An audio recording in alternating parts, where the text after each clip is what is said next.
Dalam catatan sejarah dunia, beberapa negara pernah menjadi lokasi perang dalam Perang Dunia Kedua. Di wilayah Indonesia misalnya, pernah terjadi perang dahsyat antara pasukan sekutu melawan tentara Kekaisaran Jepang akibat Perang Dunia Kedua yang berkobar hingga ke Asia Pasifik. Perang dahsyat yang pecah pada akhir Februari hingga pertengahan Maret 1942 di darat, laut, dan udara ini menjadi kunci berakhirnya penjajahan Belanda atas wilayah Indonesia.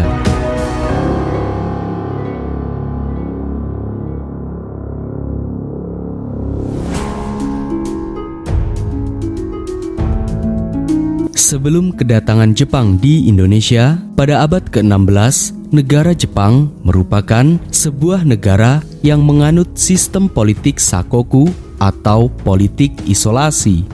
Sehingga Jepang menjadi sebuah negara tertutup dari negara asing. Munculnya sistem politik yang digunakan oleh Jepang sejak tahun 1639 ini karena adanya kekhawatiran dari pemimpin di Jepang akan adanya campur tangan dari negara lain. Namun, pada tanggal 31 Maret 1854, Matteo Siperi yang merupakan utusan dari Amerika datang ke Jepang dengan tujuan mengintervensi Jepang agar bisa menjadi negara yang terbuka, sehingga negara Amerika dapat melakukan perdagangan di negara Jepang. Pada akhirnya, di tahun yang sama, yakni tahun 1854, Matteo Siperi berhasil memaksa Jepang untuk menandatangani perjanjian Kanagawa yang pada akhirnya kemudian Jepang tidak lagi menjadi negara yang tertutup. Memasuki tahun 1867 di masa Kaisar Meiji, negara Jepang yang sudah menjadi negara terbuka membuat banyak kapal-kapal bangsa barat datang ke Jepang untuk melakukan perdagangan. Kondisi ini berdampak pada perubahan-perubahan yang telah terjadi. Hal ini membuat Kaisar Meiji sadar bahwa negara Jepang mengalami ketertinggalan dari negara-negara barat. Sehingga Kaisar Meiji melakukan sebuah revolusi besar untuk memajukan negara Jepang, termasuk revolusi di bidang militer, pendidikan, hingga ekonomi. Revolusi ini disebut dengan Restorasi Meiji. Seiring berjalannya waktu, Restorasi Meiji yang memberikan dampak signifikan dalam kemajuan di negara Jepang membuat Kekaisaran Jepang memiliki ambisi untuk menguasai negara-negara lain. Dari ambisinya inilah negara Jepang yang saat itu sudah menguasai Cina pada tahun 1939, Jepang memutuskan untuk berkoalisi dengan Partai Nazi Jerman dalam Perang Dunia Kedua. Deutschen Volk. Deutschland, Sieg heil! Heil! Untuk unjuk kekuatan dalam Perang Dunia Kedua, Kekaisaran Jepang yang beraliansi dengan blok poros melakukan serangan terhadap Amerika yang merupakan blok sekutu dengan menghancurkan pangkalan Angkatan Laut Amerika di Pearl Harbor, Hawaii pada tanggal 7 Desember 1941. Di lain sisi, setahun sebelumnya atau pada tahun 1940, Nazi Jerman juga melancarkan invasinya untuk menguasai negara-negara blok sekutu. Salah satunya yakni negara Belanda serta negara jajahan Belanda. Sehingga selain adanya resesi ekonomi yang terjadi sejak tahun 1937 di berbagai negara, keberadaan Belanda atau Hindia Belanda di Indonesia juga mulai terancam. Seiring dengan lumpuhnya kekuatan laut Amerika yang dibombardir oleh Jepang, sehari kemudian, pada tanggal 8 Desember 1941, tentara Kekaisaran Jepang kian gencar memperluas ekspansi militernya ke sejumlah wilayah Asia Pasifik dan Asia Tenggara. Dalam waktu yang relatif singkat, sejumlah basis militer pasukan sekutu seperti di Filipina hingga Singapura berhasil dikuasai pasukan Jepang.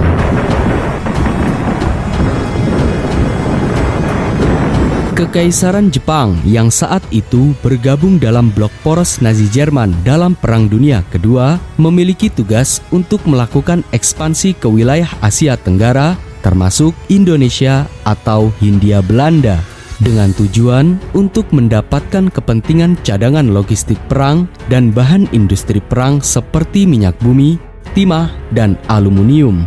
Oleh karena itu, ketika Jepang menyerang Hindia Belanda, militer Jepang tidak langsung menyerang pusat pemerintahan Belanda yang berada di Batavia. Namun, militer Jepang terlebih dahulu menguasai tempat-tempat yang memiliki bahan logistik perang. Untuk mendapatkan bahan logistik perang, pada awal Januari 1942, pasukan Jepang mulai menyerang dan menguasai sejumlah kota yang berada di Sulawesi dan beberapa kota lainnya, seperti Ambon dan Kepulauan Maluku. Tak lama kemudian, pada tanggal 11 Januari 1942, Jepang mulai menyerang kota Tarakan, Kalimantan Utara, yang mana kota Tarakan ini merupakan tempat penghasil bahan bakar minyak yang sangat menguntungkan. Sebagaimana menurut catatan sejarah militer sekutu, sebelum pecah Perang Dunia Kedua, ladang-ladang minyak yang berada di wilayah Tarakan ini dapat menghasilkan jenis minyak yang paling murni di dunia hingga 6 juta barel per tahun. Sehingga sebelum menguasai wilayah lain, Jepang berambisi untuk menguasai wilayah Tarakan, Kalimantan Utara.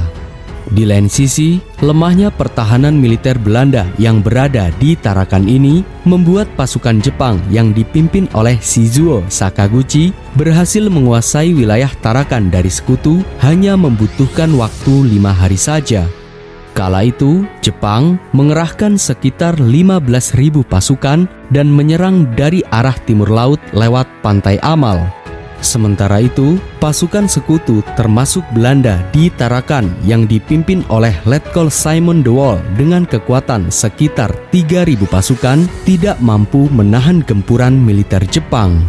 Sehingga pasukan sekutu yang sudah dalam posisi terpojok dan menyadari akan kekalahan dalam melawan pasukan Jepang di Tarakan ini, akhirnya pasukan sekutu membumi hanguskan sebagian besar fasilitas perminyakan yang berada di Tarakan.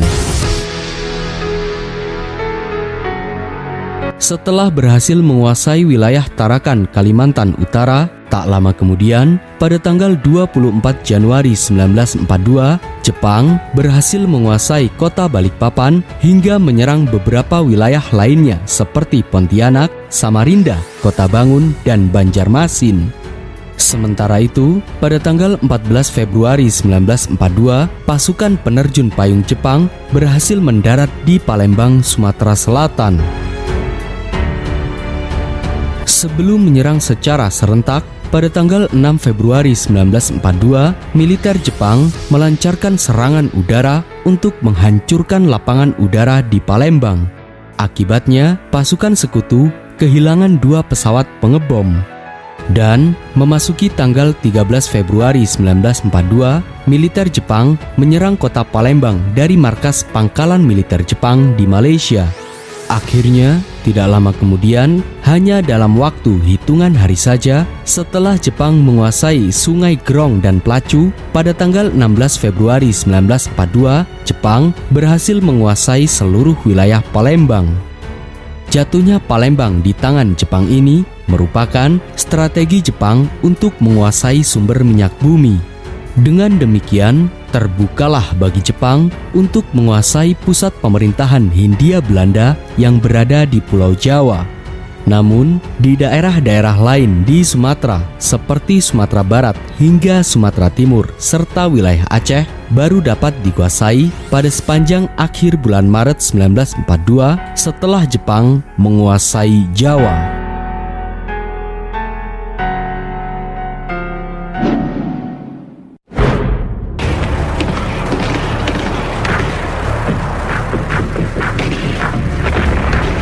Seiring dengan masa ekspansi Jepang di Indonesia, setelah banyaknya wilayah di luar Jawa yang berhasil dikuasai, kemudian Jepang memusatkan perhatiannya untuk menguasai pusat pemerintahan Belanda yang berada di Pulau Jawa. Untuk menguasai Pulau Jawa, militer Jepang melancarkan sejumlah serangan melalui udara guna menguasai langit Jawa dari arah barat, tengah, dan timur. Hal yang sama dilakukan Jepang saat menguasai sejumlah wilayah di luar Jawa. Namun, Belanda tidak tinggal diam. Kala itu, Belanda yang mengetahui adanya serangan besar-besaran pasukan Jepang ini, kemudian pasukan Belanda membentuk Komando Gabungan Tentara Serikat ABDACOM atau American British Dutch Australian Command.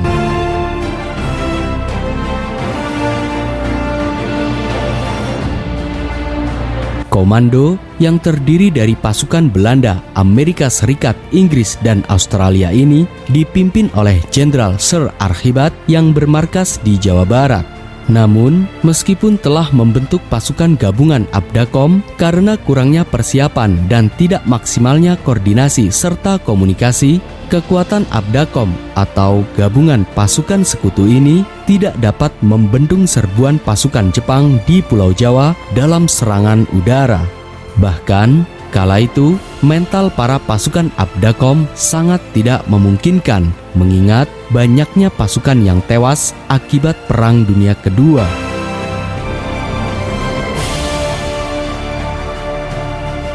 Meskipun kalah dalam pertempuran udara, di lain sisi, pasukan ABDACOM atau pasukan sekutu tidak menyerah begitu saja. Pada tanggal 27 Februari 1942 misalnya, pertempuran laut antara pasukan sekutu melawan pasukan Jepang kembali terjadi. Pertempuran laut dahsyat yang dikenal sebagai The Battle of Java Sea ini tercatat dalam sejarah sebagai pertempuran laut terbesar kedua setelah The Battle of Jutland yang berlokasi di dekat perairan Denmark dan Norwegia pada tahun 1916. Untuk menghadapi serangan Jepang ke Jawa, Komandan Angkatan Laut ABDACOM Laksamana Konrad Helvig membagi armada laut ABDACOM menjadi 2 armada dengan mengirim gugus kecil armada Australia untuk mencari musuh di Selat Sunda. Sementara kekuatan utama armada sekutu yang dipimpin Karel Doorman bertugas mencari konvoi laut Jepang di utara Jawa. Namun, lagi-lagi karena kurangnya persiapan dan tidak maksimalnya koordinasi dan komunikasi, pasukan sekutu dapat dikalahkan oleh pasukan Jepang.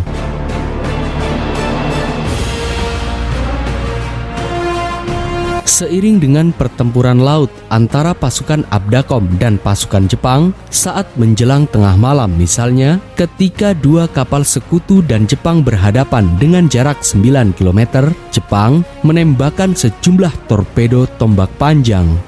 Tembakan ini mengenai kapal De Ruyter dan Java hingga tenggelam. Akibatnya, Rel Admiral Karel Doorman, pimpinan pasukan sekutu serta anak buahnya tenggelam dan meninggal dunia.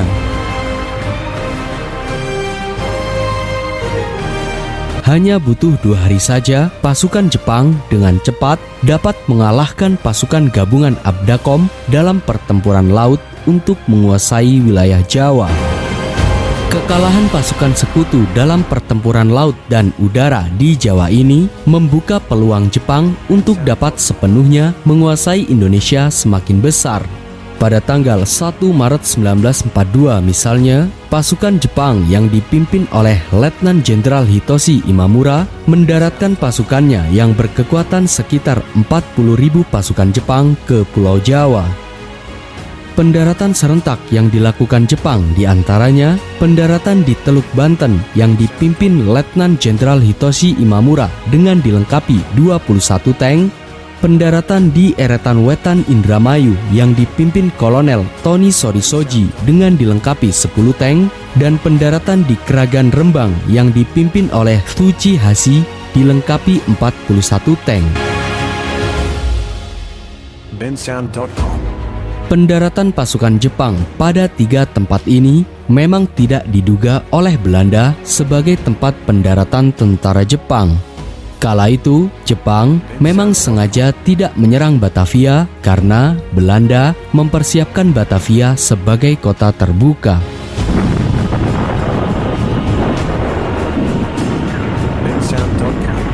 Akhirnya, pasukan Jepang dengan cepat menyerbu pusat-pusat kekuatan tentara Belanda di seluruh Jawa. Pasukan yang dipimpin Kolonel Tony Sorisoji misalnya bergerak menuju Bandung melalui Subang, Ciater, hingga ke Lembang. Sementara itu, pasukan Jepang yang mendarat di Teluk Banten yang dipimpin Letnan Jenderal Hitoshi Imamura sebagian langsung bergerak ke selatan menuju Bandung dengan lebih dulu menyerbu kota Buitenzorg atau kota Bogor. Meski pasukan sekutu menghadapi pasukan Jepang dalam serangan darat ini, pasukan Jepang kian tak terkalahkan, mengingat Jepang bergerak cepat menguasai berbagai tempat strategis. Sementara itu, pasukan sekutu termasuk pasukan Belanda yang tidak siap dalam pertempuran ini sangat kewalahan menghadapi pasukan Jepang. Bahkan di beberapa tempat, Jepang dengan leluasa bergerak tanpa adanya perlawanan dari pasukan sekutu. Oleh sebab itu, setelah menguasai Bogor, pada tanggal 5 Maret 1942, Letnan Jenderal Hitoshi Imamura dan sebagian pasukannya berhasil menguasai kota Batavia. Akhirnya, seluruh wilayah di Jawa berhasil dikuasai oleh Jepang. Dengan begitu, setelah berhasil menguasai wilayah-wilayah di luar Jawa serta wilayah Jawa, terbukalah bagi Jepang untuk menguasai seluruh Indonesia.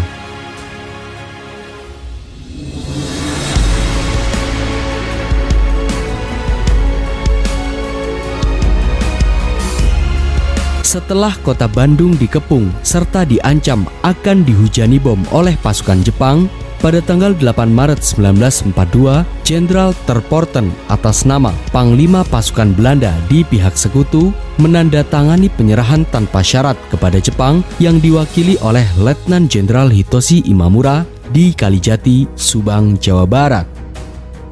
Peristiwa yang dikenal dengan peristiwa kapitulasi Kalijati ini menandai kekalahan pihak sekutu dengan Jepang dalam Perang Dunia Kedua serta berakhirnya penjajahan Belanda atas wilayah Indonesia.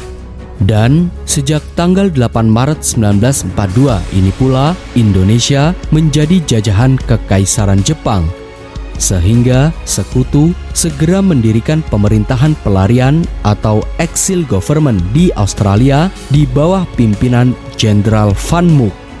Dengan begitu, Kekaisaran Jepang mendirikan negara baru di Indonesia dengan berbagai propaganda serta berbagai kekejaman terhadap rakyat pribumi. Perang Dunia Kedua yang terjadi di Asia Pasifik ini berdampak besar dalam arah sejarah dan peradaban Indonesia. Meski Jepang menang dalam Perang Dunia Kedua serta mengakhiri penjajahan Belanda di Indonesia, hanya kurun waktu yang singkat, Jepang berhasil membius jutaan rakyat pribumi dengan berbagai propagandanya serta kekejamannya yang juga berdampak sangat besar dalam perjalanan sejarah bangsa Indonesia.